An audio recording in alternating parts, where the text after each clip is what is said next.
You're just living life in the Middle Ages, going about your daily routine. What needs to get done before dinner? Does your family need any bread? You pass by a woman who just looks miserable, but you recognize her and you know that she came from a very wealthy family, but was unfortunately forced into a very terrible marriage with a very terrible husband. And you just can't help but feel sorry for her. As you continue about your day, you decide that you're going to stop by the church for a quick prayer. Suddenly, that same woman from earlier comes running out of the confession booth wearing an ear-to-ear grin, something that she hasn't done in a decade. What the heck just happened? Is she okay? Why is Catherine of Genoa so excited?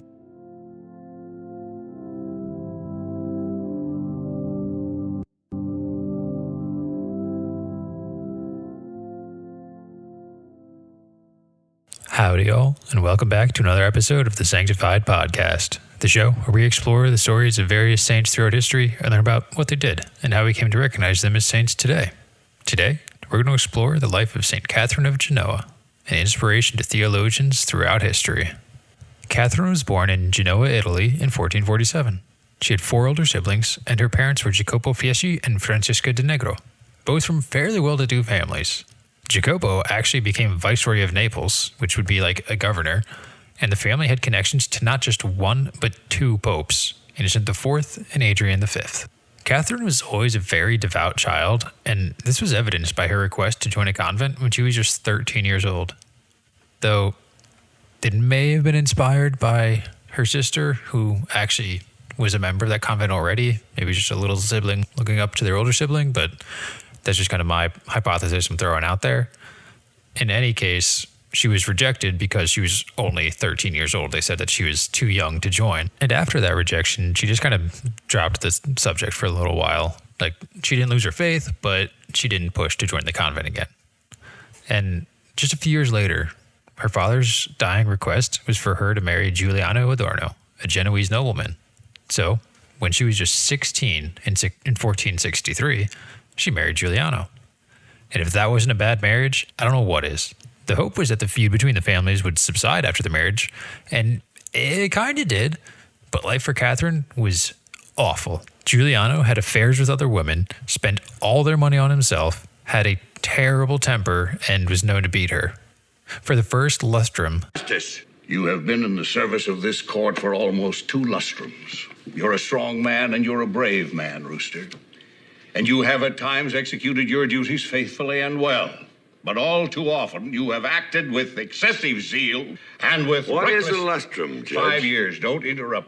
Catherine was just silent and endured life. Enduring life? That's awful. Nobody should have to describe living as just enduring, though it is sadly far from unfamiliar with many people and a little too common for what would be ideal. But anywho, back to Catherine. After that period, she spent the next lustrum trying to find some solace in the world outside of her marriage. Childless and desperate, she began praying to God to keep her sick in bed after a decade of being married. She prayed for months, but her prayers were never answered. But then suddenly, at confession on March 22nd, 1473, her life changed forever. Catherine was urged by her sister, her literal sister, who was also a sister as in a nun, but Catherine was urged to go to confession. Well, at confession, she'd barely started before she had an overwhelming sense of God's love come upon her. And apparently she didn't even finish her confession before she ran out of the church with a mixture of excitement and confusion. Why is this happening? Who really cares? It's happening. It almost kind of sounds like transverberation, having your heart pierced by God. But it wasn't really described as that in her time, and so that's just kind of my observation. Maybe it was transverberation, maybe it wasn't, but anywho, back to her story, she started receiving communion daily. And if you remember from Pier Giorgio Frassati, daily communion before the early to mid-1900s was extremely rare. And her change from just enduring life to loving it was such an abrupt change that Friedrich von Hegel studied it and published it in The Mystical Element of Religion in 1909. The book goes into a lot of detail on the experiences that Catherine had and explores them much more deeply than I could here through comparing them against historical and philosophical ideas. Hegel wanted to draw a connection between what the religion meant and how the rest of the world interpreted it at the time. And oh my, he is thorough. It's not just like a simple book that goes over her life, like this episode is going to be, but it goes into incredible detail and just expands upon ideas over the course of nearly 500 pages, littered with really good references. And if you're ever curious or have like a good chunk of time and you want to check it out, it's available online for free at Gutenberg.org. But back to Catherine. Catherine adopted an austere lifestyle, which we've seen plenty of saints do, right? Most of them, really. And she began to help care for the sick in the hospital in Genoa. And this newfound love, faith, and care spilled over into her husband, a man who once was brutal and selfish, turned kind and generous. Though they had a little money left, they would spend it all helping others. In fact, Giuliano became a Franciscan tertiary because of his newfound faith and because it was so strong. And a tertiary just meant that he joined the order in the highest capacity he could, because he couldn't be in like the first order, because that would mean taking those vows. He had the vows of marriage, so he had to become a tertiary. Catherine never joined an order herself, but you don't really need to help other people. It wasn't uncommon to see Catherine out helping people everyone else would deem just too sick to even look at. So they just totally ignored them. But not Catherine. She didn't see that. She saw people that needed help and people whom God loved just as much as he loved anybody else. Eventually, Giuliano and Catherine moved into Panettone, a large hospital in Genoa, just so that they could fully surround themselves in their charitable work. They worked ceaselessly, always helping with anything they could and seeking out more people to help every day. They never showed a bit of annoyance or expressed a desire to stop, and this work really built a reputation within the community, especially Catherine's reputation.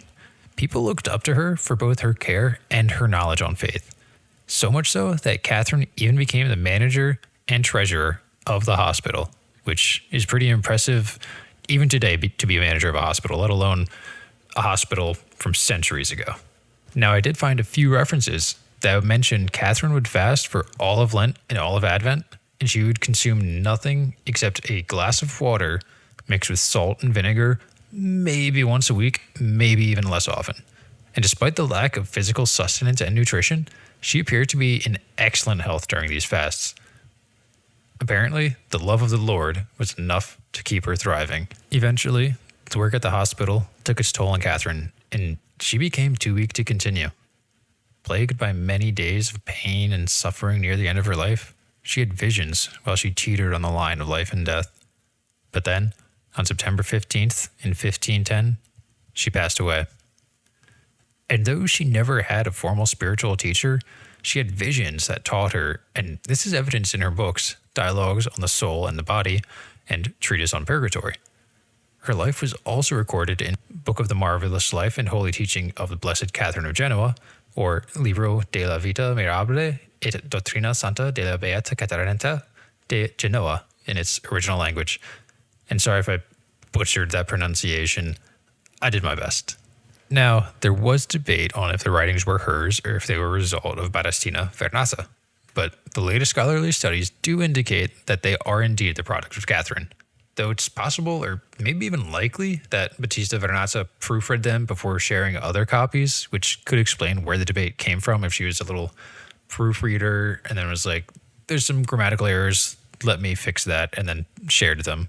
That's probably where the whole debate started. Also, later in Catherine's life, she talked to Father Maraboti about her experiences, and with the information that she shared with him, he wrote memoirs about her life. And this record is highly regarded and valued as it details her life and provides the information in a clear way for others to read and learn. And as far as we know, she never confided in another person about these details, only Father Maraboti. And all we have from her are her writings, with some hints mixed in about her experiences, so these works by Maraboti are very important. And just for a quick sample on her writings and a glimpse of the reference to her life, here's a short excerpt that she wrote in Treatise on Purgatory. The souls in purgatory see all things, not in themselves, nor by themselves, but as they are in God, on whom they are more intent than on their own sufferings. For the least vision they have of God overbalances all woes and all joys that can be conceived. Yet their joy in God does by no means abate their pain. This process of purification to which I see the souls in purgatory subjected, I feel within myself.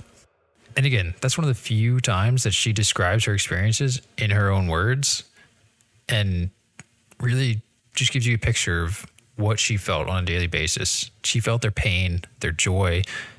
It really caused her great joy and sorrow in her own life. And perhaps it was these feelings that came and went with such strength and potency that could toll on her body.